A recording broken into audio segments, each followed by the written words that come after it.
Morning. Welcome, welcome. And of course, I have to say good afternoon, good evening. Hello to all those people who are not in the chat, and hello to the future, including it might even be some of us in the future who happen to, for whatever reason, listen to this again. Welcome, welcome. So if you haven't already, taking a meditation posture.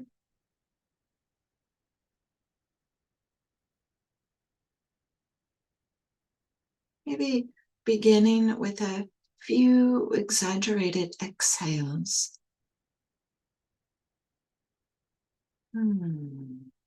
There's a way that like the exhales support a sense of letting go, a sense of allowing some ease to be experienced.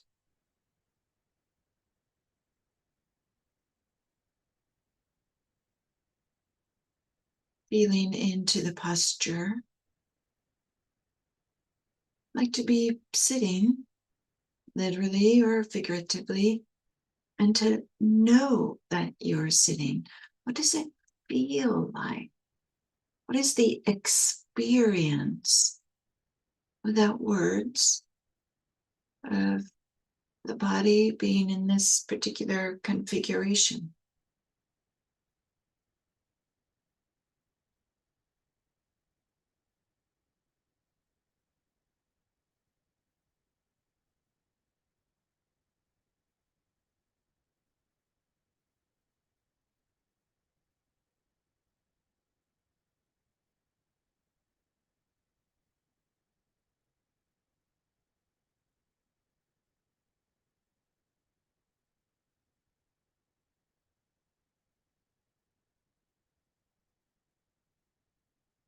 Doing a light body scan,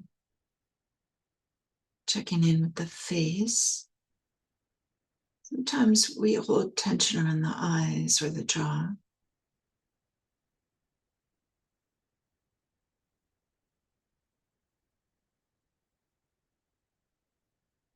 The shoulders.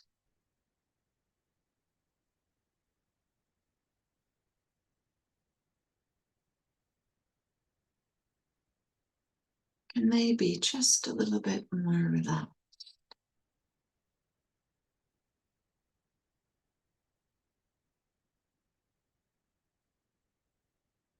If you're using a backrest, resting your back against the back of a chair, couch, whatever it might be, can you feel the pressure against the back?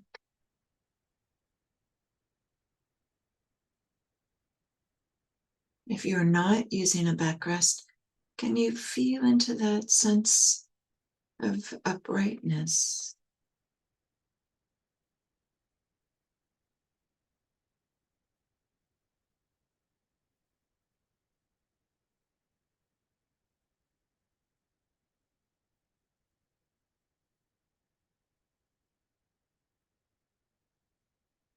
Feeling into the heart area,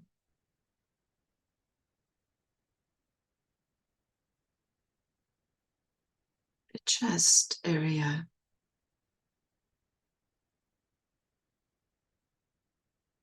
Good morning, chest. Good morning, heart. Sometimes we're a little bit disconnected from our hearts.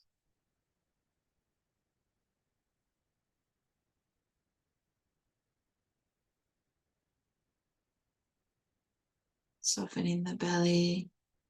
Good morning, belly. Hello.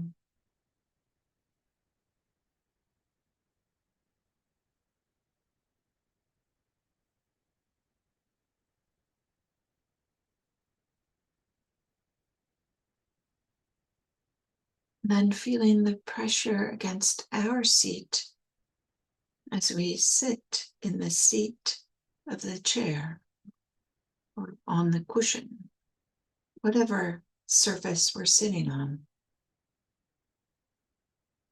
Feel the contact, pressure.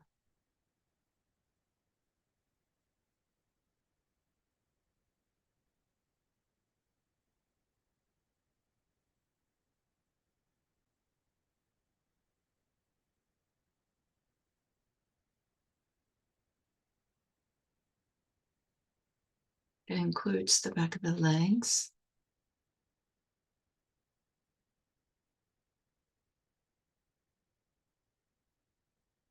noticing what the feet are touching, what is supporting the feet.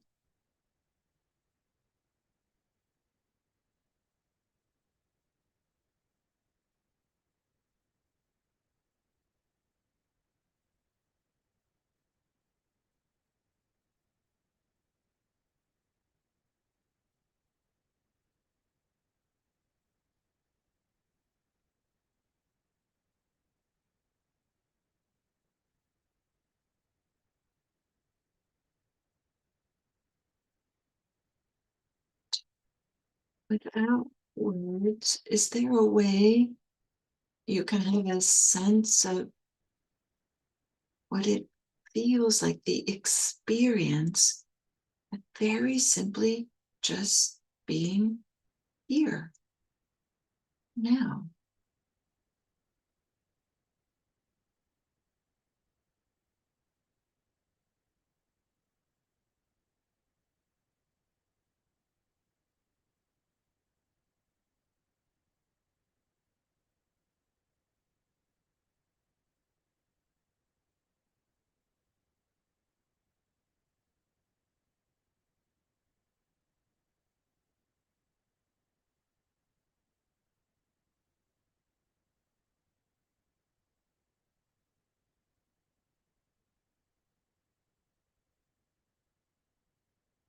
Being here now includes a soundscape.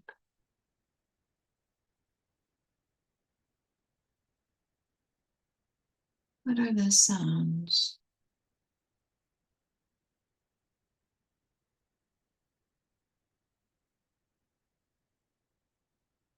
Just experience hearing the sounds arising and passing.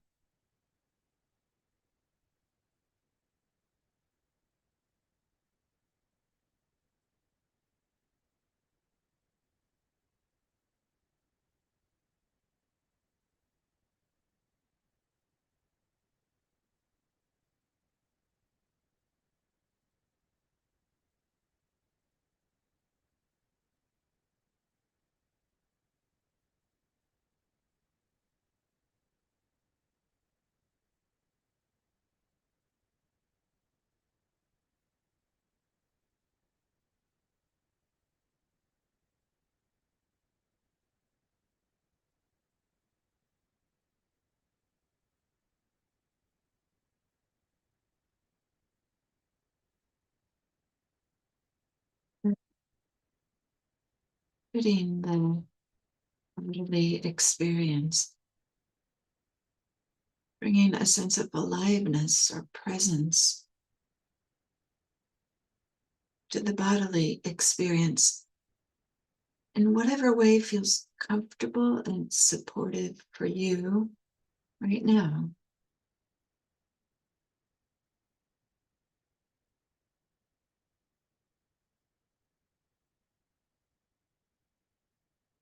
Maybe that's noticing how the body moves as it breathes.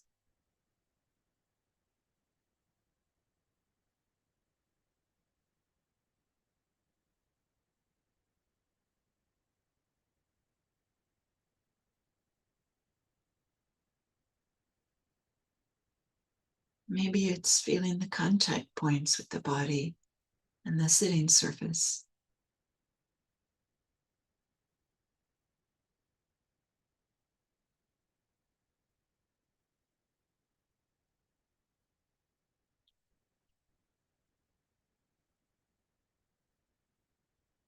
Or if it's more comfortable, just staying with sounds. For me, I'm hearing birds chirping outside. It's making me feel happy.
And when we're meditating,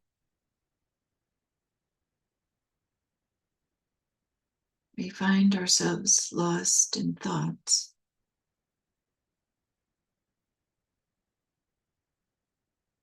For this morning, can you notice the different experience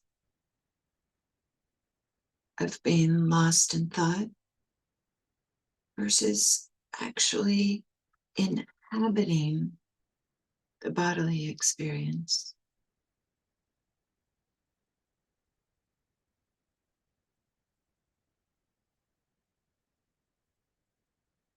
You're noticing you're lost in thought, that and how that feels. That will have to be retrospective. Just a memory. Oh yeah, lost in thought felt different than it feels right now as I'm feeling the chest expand with the inhale. We're just noticing.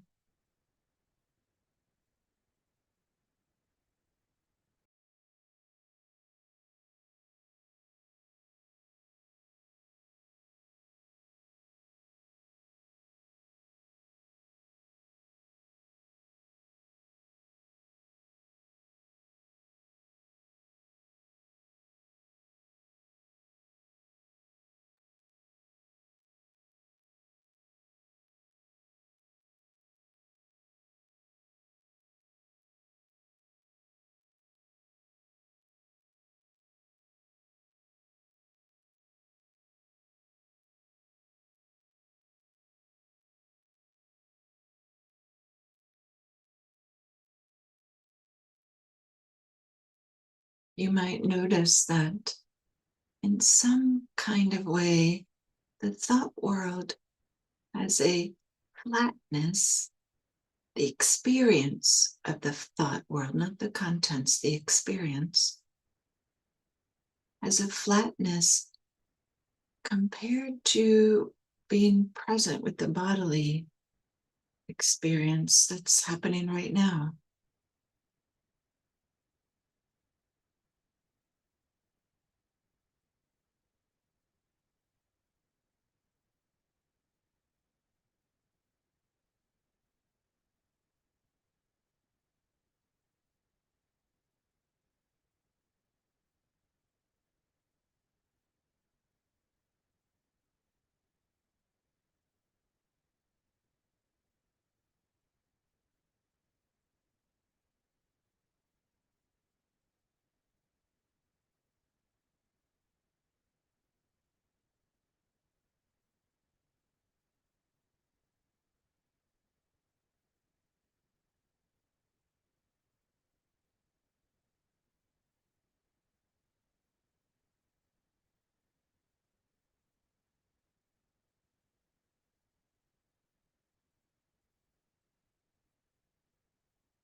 For this morning's or today's meditation,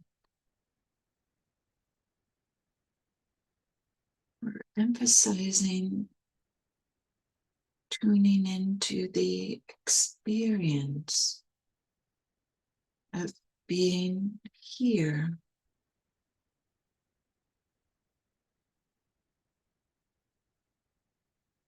without words, just feeling into the experience. Whatever practice you're doing,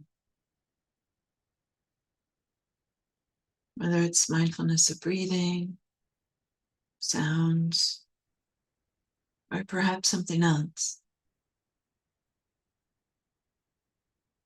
What are the sensations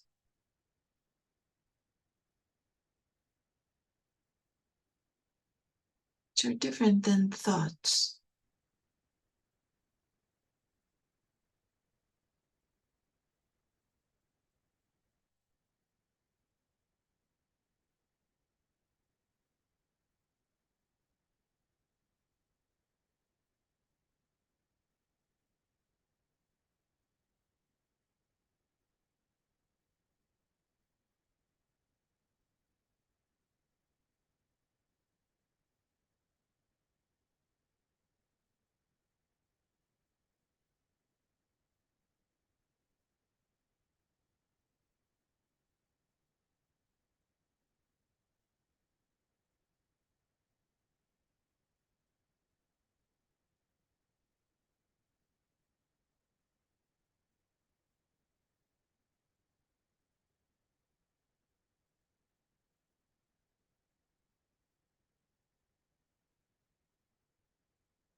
Okay. Thank you. Thank you. Maybe you know I'm not ringing a bell. Just for don't have a good way to ring a bell. That's clear and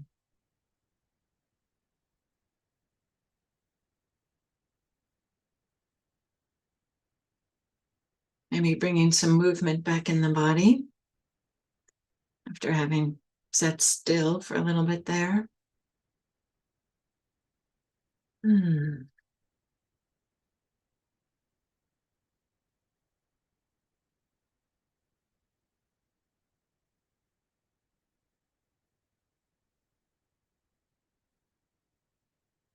Nice to see you all in the chat. It's funny how I don't know, it's just makes me smile.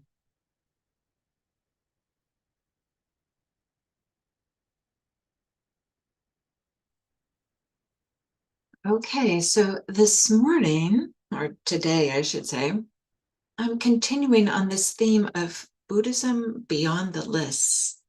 And I'll say that it's so tempting when doing these 7 a.m.s, Monday through Friday, to find some list of 5 things and do one, item of the list per day. That's like so straightforward, and 5 hindrances, 5 faculties, and there's a number of lists of 5 that we could come up with. And I've even, mapped out, and I've even taught that way actually, and have mapped out different ways of, okay, where's a list that has 5 things? And we'll just unpack that list for a week. But this week, I've decided to go the opposite direction. Buddhism beyond the list, and talk about things that are an important part of practice, an integral part of practice, I would say, but aren't on any lists. And these are some of the things I wish I knew earlier in my meditation practice. It's something that I wish that I understood and appreciated while I was diligently working with and memorizing all the lists. So don't get me wrong. I love these lists and they're so useful, but it's a mistake, or it's a trap, I should say. It's a trap if we feel like practice is just all about this list, and the list representing, very concrete, linear thinking in some kind of way. So today I'm going to start us off with a poem, maybe not so differently than I did yesterday. And then to help introduce a topic, this poem is a powerful poem, and there are so many things that we can talk about in this poem. And I've read this poem in other Dharma settings, and I'm going to pull out one thread this morning for this poem, but you'll hear it certainly is not the dominant thread, and maybe just allow this poem to touch you if it does. It doesn't have to, and maybe it doesn't, but allow yourself to maybe feel the experience of hearing this poem.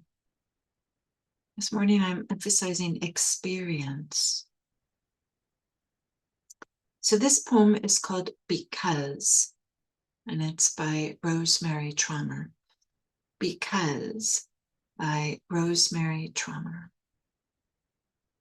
And it goes like this. So I can't save the world.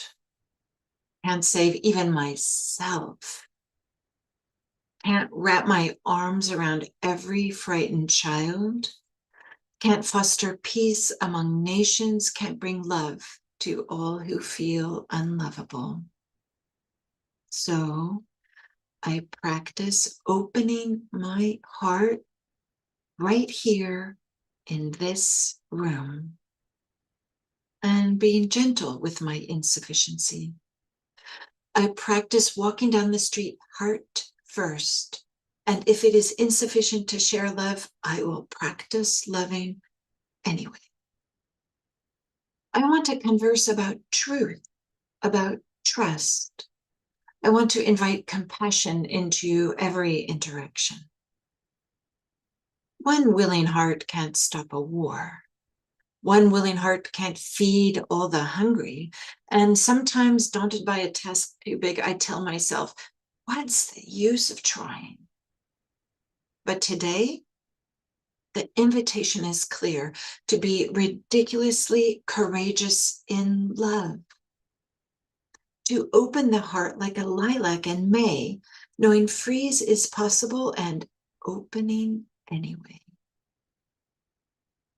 To take love seriously, to give love wildly,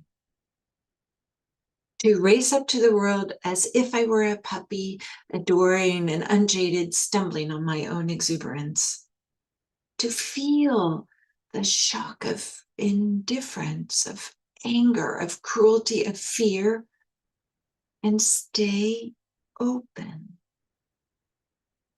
to love as if it matters, as if the world depends on it.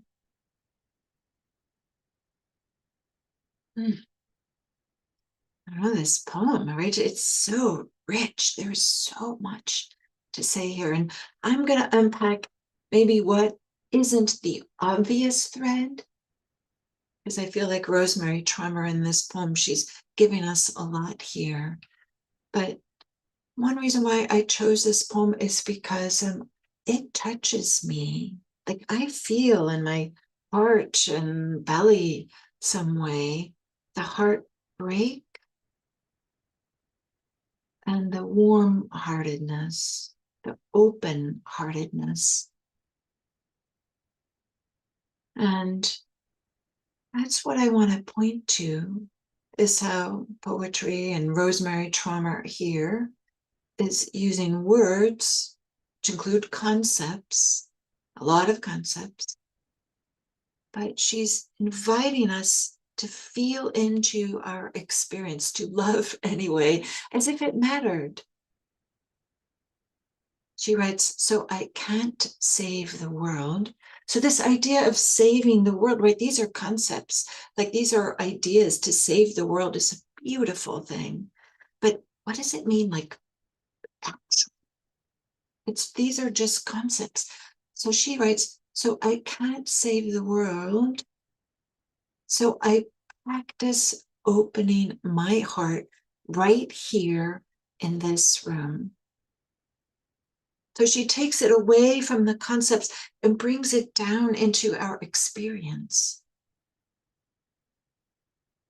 What's happening right here in this room? And we could say all of meditation practice, and maybe in some ways Buddhist practice, is about this exact same movement of going from concepts to experience. And even learning the difference between concepts and experiences. Lord knows I have spent so much of my life lost in concepts, hyper educated, just looking at understanding and thinking and figuring out and all this kind of stuff, only to discover that actually, really, life is happening here, not in the concepts and ideas. Because there's this way that all the ideas that we have so much end up being about what should be and what shouldn't be, and who we are and who we aren't, and those people over there, and how they should be different than how they are, or how I should be different than how I am. And wow, is there a lot of suffering tied up in that? This way that we take thoughts, right? All these are just thoughts, these concepts, thoughts, beliefs, opinions, views. I'm just putting them into one giant bucket. They're things that are not actually happening here. They're just mental events in the mind. The events are happening now, but the content of the mental events are not here. So just noticing that these are thoughts. And what are thoughts? They're insubstantial, ephemeral. They are How many quadrillion, bazillion thoughts have you already had? Maybe even this morning. And there is such a difference between hearing the voice. There's an experience of hearing voices, feeling the pressure against the body from the chair or cushion or whatever the sitting surface might be. Or maybe there's an emotion that's being experienced at this moment in the heart center. So some way, Rosemary Traumer's poem is the arc of the poem is really pointing to, can we just be here and feel? And she's using the language of heart to help us, this idea of feel. But there's this way that thoughts, they are so helpful and we need them. And there's a important part of our rich life. But thought is different than sensory experience. Thoughts tend to abstract, solidify, divide, what is actually just a seamless, ever-changing, flowing experience. Thoughts are chopping it up into little bits and creating something that gets made up in the mind and lays it on top of experience. And these thoughts are often having expectations. Oh, experience should be some way. And then we're realizing the disconnect between the expectations and the experience. There's always a disconnect. And this leads to some suffering, a lot of suffering very often. So a big part of Buddhist practice, of meditation practice, is for us to become sensitive to notice that maybe all moments have different aspects. One aspect is the concept, the label, the name, the mental, I'll use this word, label that gets applied to it. And that's different than the felt experience. For example, when we do sometimes we say mindfulness of breathing, quote unquote, breathing. Breathing, we could say, is a label, and in contrast to feeling the chest expand as air enters, and the release of that stretch when air leaves. So the experience of stretching versus the concept of breathing. Because there's this way that often without realizing it, we move through life with this whole bag of projections, notions, beliefs about ourselves, about life, about others, about spiritual life, about what it means to meditate, what should happen because we meditate. And wow, is there a lot of suffering tied up with that? So with mindfulness, it helps us to begin to pay attention to the actual experiences of our life as opposed to the ideas about our life. And instead of being consumed by thoughts, just this movement of immersing ourselves into seeing, hearing, touching, tasting, feeling helps us reconnect with the aliveness of this moment. And this shifting of our attention from the abstract realm of thought, and towards the direct experience, we can access this more profound and fulfilling way of being, where there's less clinging,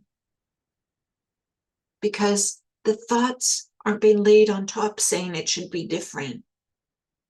We're able to say, oh, it's like this right now. Maybe uncomfortable.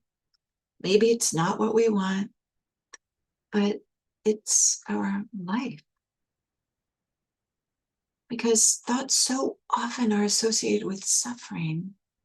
And I'm not going to say that there isn't suffering with uncomfortable experience, bodily experiences, because there is, but that's different than this incessant way in which we're always thinking like, no, not good enough, not enough. I want this other thing. I don't want this.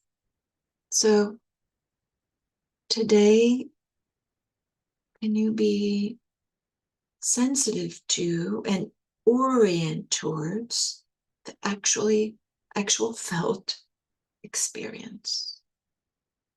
And notice how the thoughts are often, very often saying, nope, this experience isn't quite right. This is called dukkha. This is called dukkha. And we can turn away from dukkha by just sensing into this moment, coming home to our senses, coming to our senses, we could say. So I'll stop there and wishing you a wonderful rest of the day today. And then maybe even sheepishly this morning, I'll just say that I just did I don't know, it's, first of all, I just kind of want to honor how much I just love practicing with you guys. It's beautiful. Hmm. And then sheepishly, I'll say that I just did a soft launch of a very modest website just a few hours ago. And it's dianaclarkdharma.org. And I don't know, I just thought maybe you guys would want to be the first to know this. Just it's just a soft launch.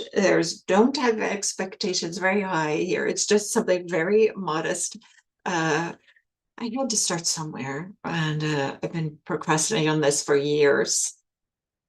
So I just wanted to share it with you guys, and just starting. It'll grow. It'll have hopefully all kinds of good, wonderful things in there. But just wanted to express my appreciation practicing with you guys, and I'll see you tomorrow. Thank you. The URL for the website, dianaclarkdharma.org. dianaclarkdharma.org.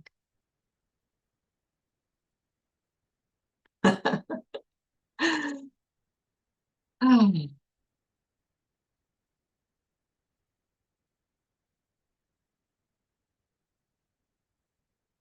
yeah, some of you, thank you for this. Oh my gosh. Some of you that are saying that you'll check it out. Whew, right? This is like, who knew that when you become a Dharma teacher that you have to have your own website and you have to do all this kind of stuff? Like, I didn't appreciate it. So here I am, kind of softly launching myself into this world. Thank you guys. Thank you.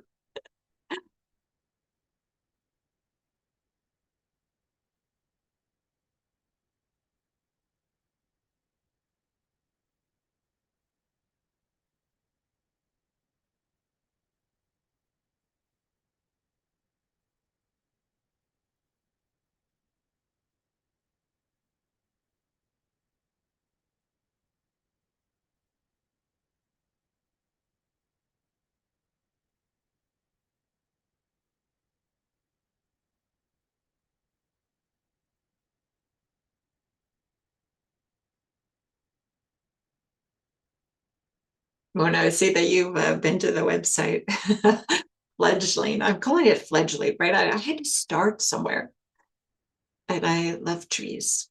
So now I am. I'm starting with some trees. Hmm. Debbie, just type in Diana Clark Dharma, all one word, .org.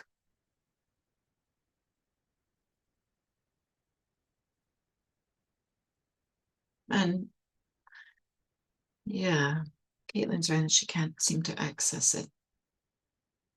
If you Google it, I'm not sure that Google has found it yet. Right, this just got launched a few hours ago. Thank you, guys. Thank you.